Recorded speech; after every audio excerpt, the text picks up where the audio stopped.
Hi my friends, good evening.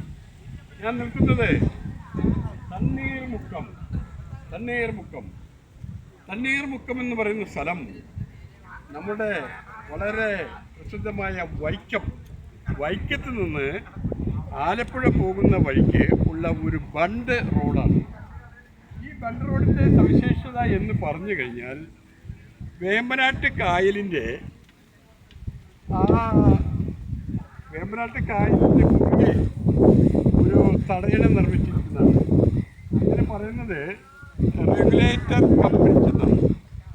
ശരിക്കും പറഞ്ഞാൽ 2 സെക്ഷനായിട്ടാണ് ഇത് നിർമ്മിച്ചിരിക്കുന്നത്. ഒരുപാട് താമസം കൊണ്ടാണ് ഈ ബ്രിഡ്ജ് നിർമ്മിക്കാൻ ഇടയായത്. കുട്ടനാട് ഭാഗങ്ങളാണ് ഈ കാണുന്നത്.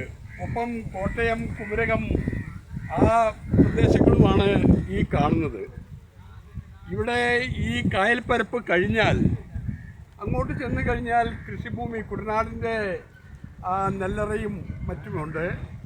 അവിടെ നടത്തുന്ന കൃഷിക്ക് ഇവിടുന്ന് ഈ അറബിക്കടൽ, കൊച്ചി ഭാഗത്തു നിന്ന് വരുന്ന കടൽ വെള്ളം നാശമാണ്. കാരണം ഉപ്പ് കലർന്ന വെള്ളം കൃഷിക്ക് അനുയോജ്യമല്ല.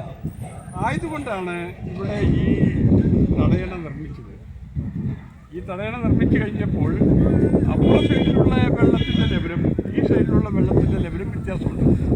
ഈ ഭാഗം താഴ്ന്നതും ആ ഭാഗം ഹൈറ്റ് കൂടിയതുമാണ്. തികച്ചും വിനോദസഞ്ചാര ഏരിയയായ കുട്ടനാടിൻ്റെ ഭാഗങ്ങൾ നമുക്ക് ആസ്വദിക്കാൻ പറ്റും. അറബിക്കടലും ഭാഗങ്ങളും ആ ഭാഗത്താണ്. അവിടെ നിന്ന് ഈ വെള്ളം വേലിയിറക്കം സമയത്ത് ഈ കൃഷിക്ക് ദോഷം വരാത്ത രീതിയിൽ വിഭാവനം ചെയ്തിരിക്കുന്ന ഒരു പ്രോജക്റ്റാണ് ഈ കാണുന്നത്. ഏതാണ്ട് 1400 അടി ദൈർഘ്യമുള്ള ഈ ബ്രിഡ്ജ് 1970 മുതൽ പണിതതാണ്. ആ കാലത്ത് കുറച്ചു കാലം പണിതതിന് ശേഷം ഈ സമീപസ്ഥാനത്താണ് ബാക്കി ഈ ഭാഗത്തേക്ക് ഇത് പൂർത്തിയാക്കാൻ സാധിച്ചത്. നമ്മുടെ കൊച്ചു കേരളത്തിൽ ടൂറിസത്തിന് ഒരു വിഭാഗം ഏരിയ ഉണ്ട്, ഒപ്പം തന്നെ കൃഷിഭൂമിക്ക് യോജിച്ച ഏരിയ ഉണ്ട്. എല്ലാം കോർത്തിണക്കി സമ്പൂർണ്ണ കേരളം നിർമ്മിക്കുക എന്ന ലക്ഷ്യത്തോടു കൂടി നമ്മുടെ ഗവൺമെൻറ് ഇപ്പോൾ പല പദ്ധതികളും ആവിഷ്കരിക്കുന്നുണ്ട്. ഞങ്ങൾ ഹിൽ പാലസിൽ നിന്നും വന്ന കൂട്ടുകാരാണ്. ഞങ്ങൾ ഇവിടെ വന്നു, ഈ റെഗുലേറ്റർ കം ബ്രിഡ്ജ് കണ്ടു.